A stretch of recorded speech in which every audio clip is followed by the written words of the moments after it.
Hi, and welcome to another CountyCom One Take video. Today I've got one take, one opportunity to share with you the H&H compressed gauze. This is, and I'm going to explain to you why this is product that you should have in your IFAC, your first aid kit, your bailout bag, your beat bag, your go bag, your get out of town bag. Great product with a wide variety of things you can do with it. Just can't say enough good things about this. You need to have it, and hopefully at the end of this video you're going to understand why and some of the things you can do with it. Up front, I need to tell you, legal disclaimer, this is not a first aid training program, this is not a TCCC, this is not a bleeding control class.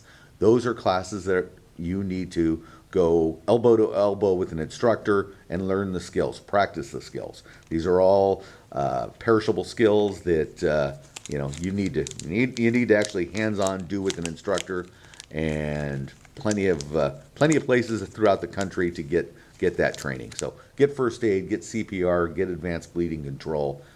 It'll help you save your life or someone else's. So enough of that. We'll move on to H&H compressed gauze. What do I like about this? Small package. I love that. It's affordable. I can go over to Walgreens pharmacy, and I can get gauze. Not a big deal. I can get all kinds of gauze. I like this because it's vacuum packed for size. It's not blown up in a compressed tube to fill a box to make me feel like I'm getting more value. It's also not in a bag blown up with air that when it squeezes it's going to blow out, and then all of my dirt and dust and garbage is going to get inside. It's vacuum packed for the smallest possible footprint. But when you need it, there it is, nice and big. The other things I like about it, it was designed, military is one of the largest customers for H&H. And it's designed with pull tabs at the top. So, I don't think you can see them nearly as well as you can feel them. But pull tabs. So when it's time to deploy this, it's easy. What can I do with this? Well, what did some of my survivalist friends would probably say, I can light it on fire. Yeah, compressed gauze, you can light that on fire. We're going to talk about some of the medical aspects of it. We were doing advanced bleeding control the other day and had a grizzled old vet tell us that he's getting ready to deploy overseas, and he carries tampons in his IFAC. We all kind of gave him the kind of raised eyebrow. We were curious about that. And he says, oh, yes, bullet wounds. And that's, and we all immediately took his credibility down to nothing.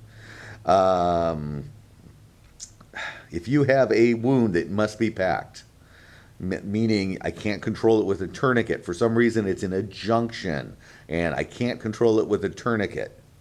What are we going to do? Tampon is not going to work for you. This is going to be your opportunity to save your partner's life or your own life. So, what do we do? Okay, let's just say, oh, look, very nasty gunshot wound. Do not put a tampon in there. Don't waste your time or the tampon. What we're going to do is pressure. We'll assume the heart is upstream. We will put pressure, hopefully between, we're hitting an artery, we're compressing it against a bone. This is to stop and slow bleeding. In an ideal world, we got, use our third or fourth hand to do that, get a partner to do that. Somehow we're putting pressure there. I can't put a tourniquet there. There's just, it's a junctional wound. I can't do that. We open the compressed gauze. It is vacuum packed, but you don't hear a big whoosh or anything like that. It just opens nicely. Good. Out comes this. Okay, I'm being too gentle. All right, let's open this up. Hey, look, I got plastic. Well, I guess I could make an improvised chest seal if I had to, but we got better stuff for that. So let's kick that aside. Oh, wonderful! I've got a card that does me no good. Get rid of that. Okay, here is my compressed gauze. What can I do? If I have just a simple little wound like that, boom, I got that. It's like a bar of soap type thing. There it is. It just press hold. Hey, that'll stop the bleeding, right? If that doesn't stop the bleeding, maybe I would go to a tourniquet on this. But we were talking about packing wounds and junctional wounds. There I've got, a nice entrance wound. Oh, there I've got an ugly exit wound. This is my chalk, so my little leg doesn't roll away. Is that working? Good, totally working. This is truly, if you guys ever saw what happens in one-take videos, this is me being a little circus thing going on. It's kind of crazy. Anyway, I grab a little corner of this, I tear it off. Boom, I'm rolling now. And here's my wound. My partner is pressure upstream between the wound and the heart. So this, I talked about it in another video, making that power ball, taking that edge, wrapping it around our finger, just like that. That's our power ball. We're going to go in this wound. Let's just assume nice big wound cavity inside. What do I want to do? I want to take this and, quite honestly, jam it forward, up, right in there, between the bone and the artery. And so now here, and I'm doing two fingers. Two fingers, 1, 2 fingers, pull, 1, 2 fingers, and I'm going upstream towards the heart, and I want to compress that artery all the way down against the bone. Hopefully we have a nice bone there. And see, we're just unspooling this. We're not losing control. We have control of this, and we are packing. It's finger over finger. You will learn this in school without a doubt. Let's just say we have packed this wound up. Whew, bleeding has stopped. That's great. God, we are heroes. What do? We got this wonderful big pad here.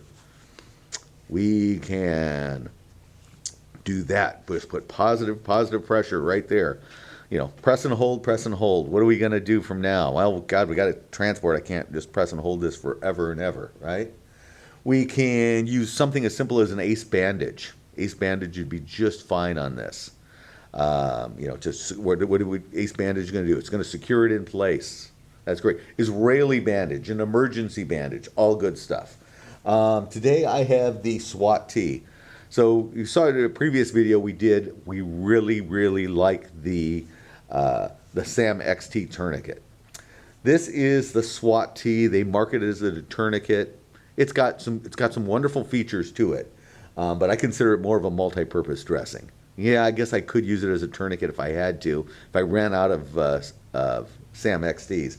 But for this application, securing this in for transport, this is going to be just fine. This is going to be the tool.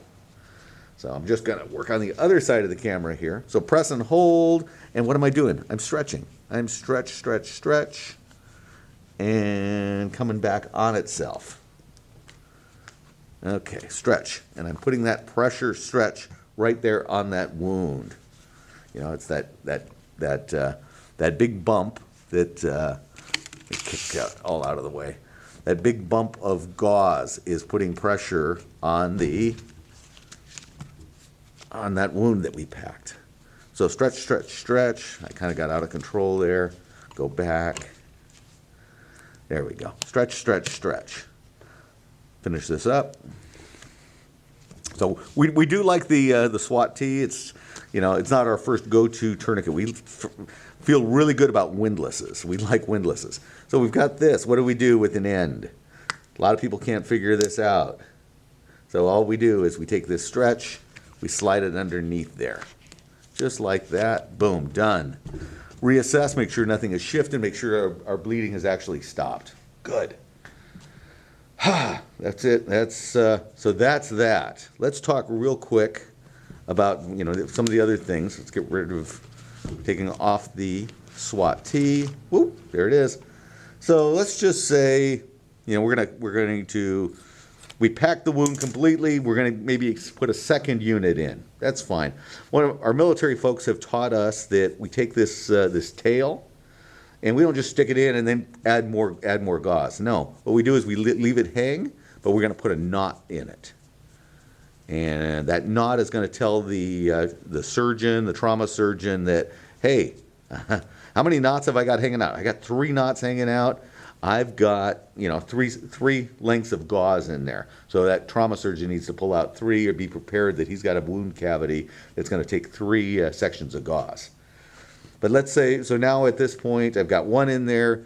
We're going to add a second one. That's great. We just continue doing the same thing. You saw how we would wrap that up. Let's just say, oh my goodness, we have an incision, a laceration. Oh, get it right down and we can see the bone. Let's say we have a laceration that we can fix with just a little bit of gauze. All I'm going to do is, use this gauze in the most simple way possible. I'm going to make a little Z fold up on top, just like that. Making my own Z fold. It's going to be just fine. Boom, just like that. Pressure, applying lots of pressure. Hey, great, bleeding has stopped. Well, now I need to secure that in place. Do I need to use that SWAT tee, that elastic bandage? I don't necessarily need that. Here, I've got this wonderful gauze. What do? We just wrap it around, right? Okay, so I think in our other video we showed you, and this is something that we're a huge fan of, is we want pressure right here on this gauze pad that we made, that little Z-fold pad. We're going to take our gauze, we're going to run it over, put an X right there. X marks the spot. That's going to put extra pressure right there, right on top of that gauze pad. I'm going to do this again. Let's get it with another X. There we go. Look at that. We can actually turn this thing into art. And good bandaging actually is an art. We, sometimes in classes we call it arts and crafts, but it really is. You can make it very, very artsy. So hey, here we are. We've got it under control. We need to secure this thing. We love the, using medic tape. Sometimes you don't have medic tape available to you. So what do? Okay.